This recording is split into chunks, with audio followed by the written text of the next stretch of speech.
you're here today to worship you, and you want to say thank you to these kids that sing today, Lord. They can be out doing some other stuff. Stay here singing, Lord. I want to thank this congregation that's here today, Lord. Lord, remove me from this pulpit, Lord. Come down and speak through me. Give me the word, Lord, that you want spoken today. Open our hearts to it and keep it in our hearts as we leave here today, Lord. In your name, Jesus Christ. Amen.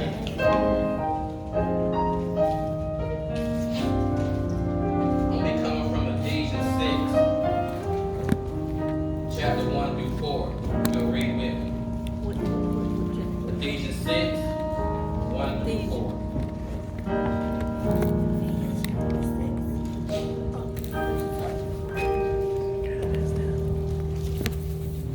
It says, children, obey your parents in the Lord, for this is right. Honor your father and mother, which is the first commandment with promise, that it may be well with you, and you may live long on the earth. And your fathers provoke not your children to wrath, but bring them up in the nature and abomination of the Lord. You may be seated.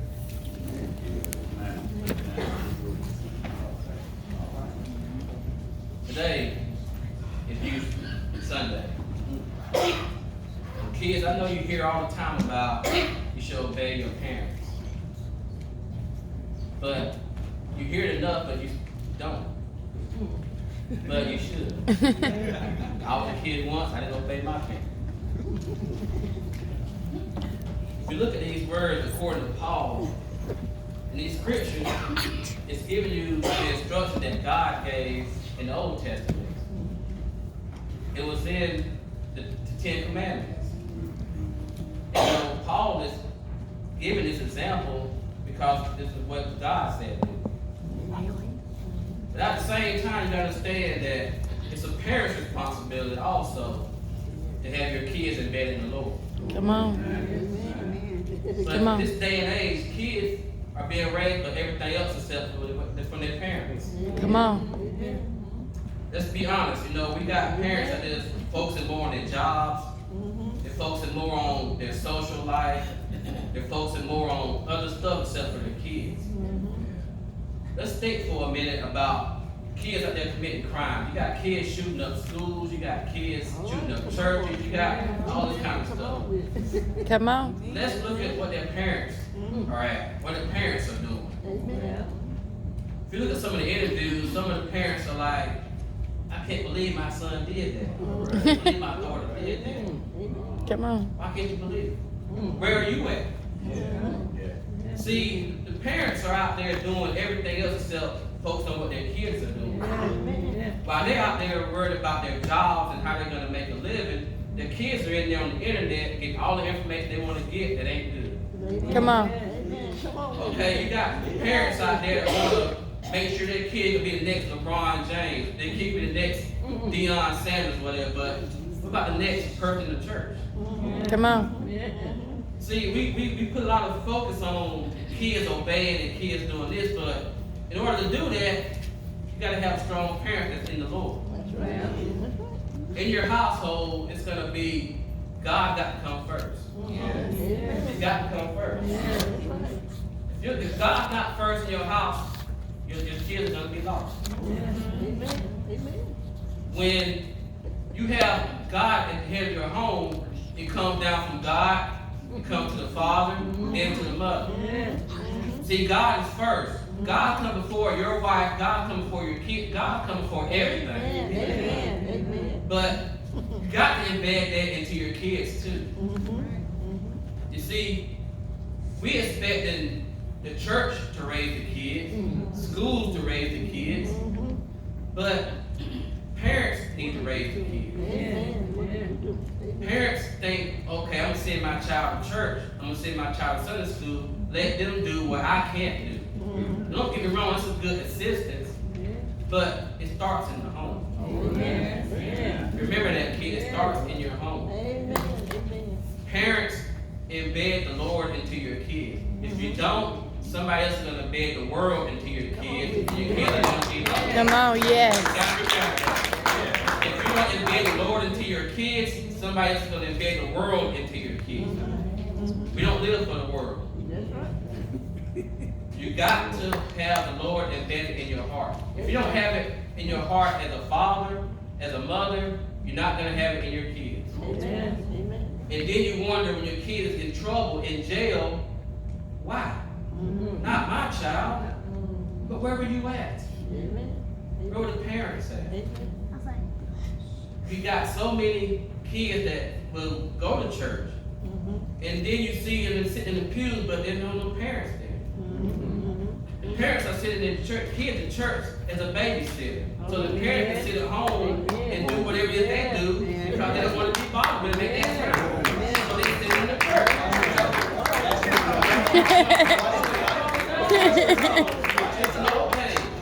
Hey. I'm just speaking the truth. I'm not up here to sugarcoat nothing. I'm up here to speak the truth. This is the world we live in.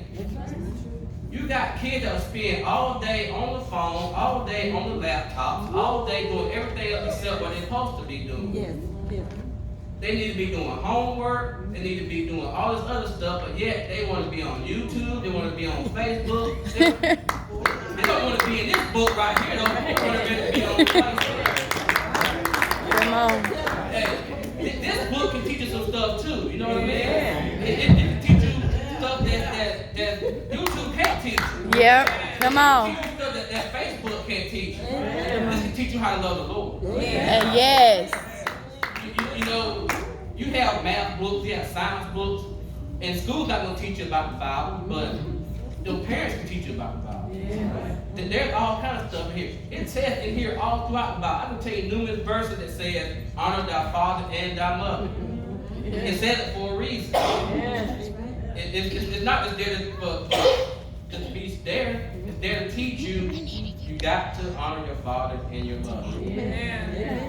In order to do that, your father and your mother got to be knowing what's going on in your lives.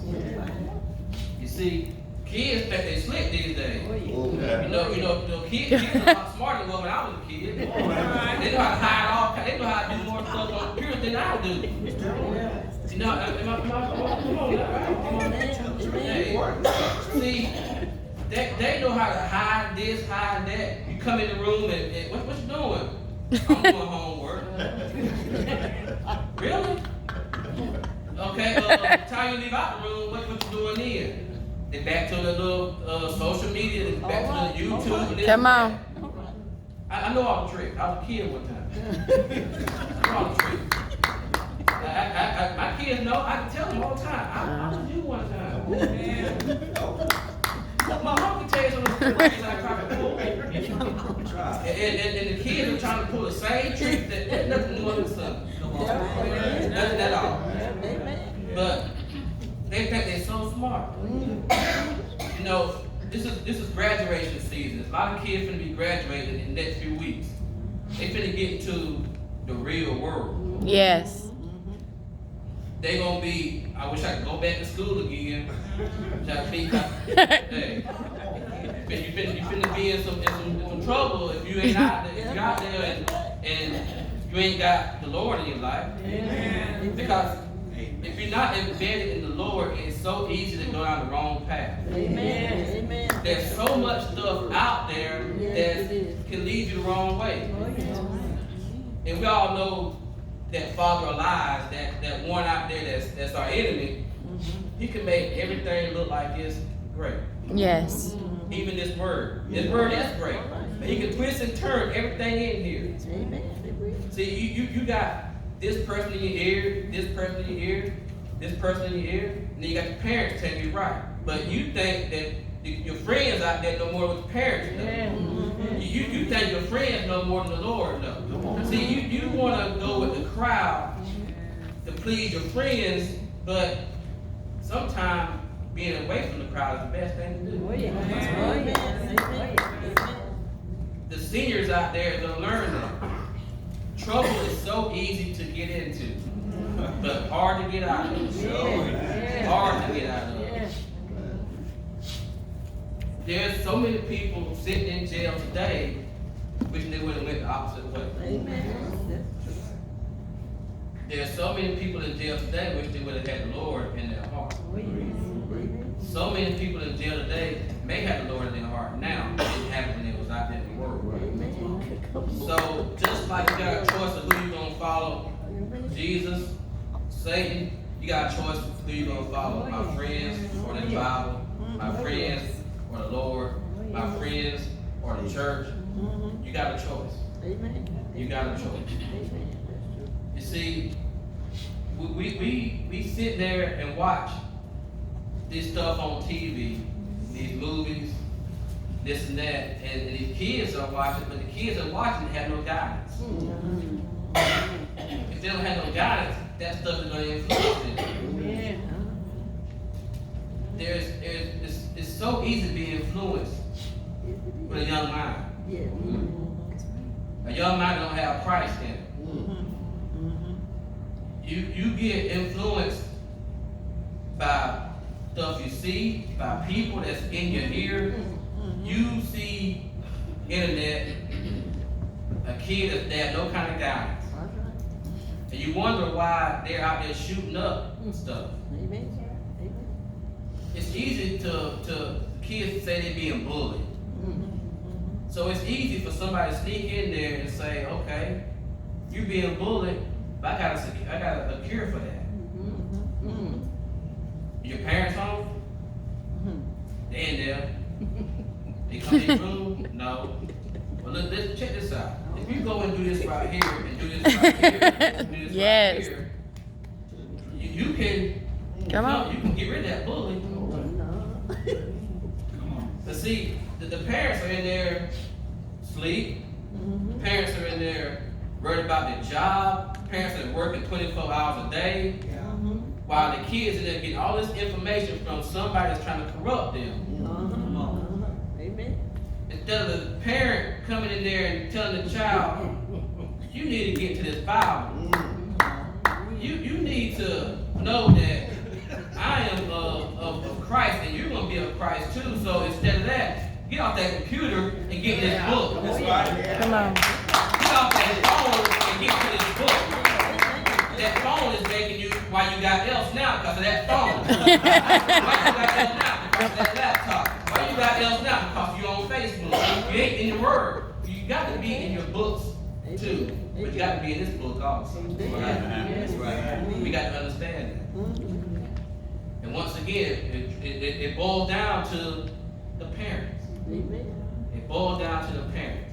If parents can take time and not trying to be their best friend, but be a parent, you may save the child from going to jail. You may save the child from going to prison. You may save the child from being in the grave. You back on the toes. See, I'm trying to get you to understand where I'm coming from, because I don't think some people really understand what I'm saying when I say it boils down to the parents. Because the parents want to put the responsibility on everybody else. But see, it boils down to the parents. Even though it's used Sunday, I'm talking to the parents. That's right. You know, I'm talking to the kids too, don't get me wrong. I ain't leaving y'all out.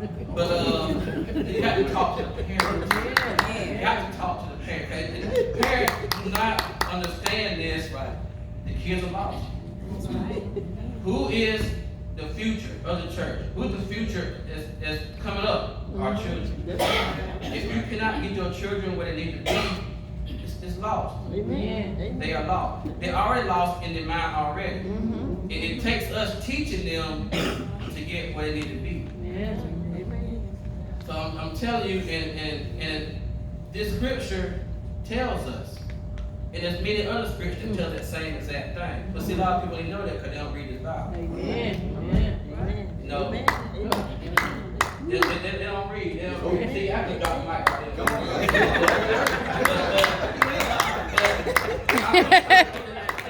The Bible is, and I'm trying to get these kids to understand how important this Bible is. Because if you think that science book or that math book is more important than this Bible, you've been misled. Is it important? Yes, it's important because it goes to your education. Understand that. But this right here is your life. Come on. Come on. So once again, it boils down to the parents. The parents gotta make them understand that. I can't do it. But I can lead my kids where they need to go. But I can't lead all the other kids. And rely on the parents to do all that. Read about that anything that you don't understand, the way you got the parents there to teach you to understand it. You have Bible school teachers, you have pastors that can help you understand. But you got to show that you want to get into it for them to help. You'll go to your parents and stuff when you need help on your homework. If you need help reading this book, you got parents to go to also. See, like I said earlier about parents focusing on their kid being the next LeBron James, the next whoever, they'll have their child out there at 5 o'clock in the morning training them, shooting free throws, shooting this, shooting that. They won't have them in church on Sunday.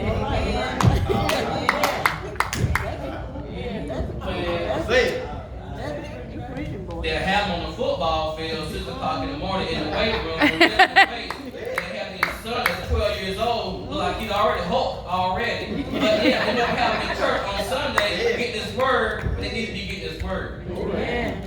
See, they worried about the money that comes with all this. They want to be the next Tiger Woods. They want to be because they want to have their son succeed. They want to live their life that they couldn't succeed to their children. So when the children out there,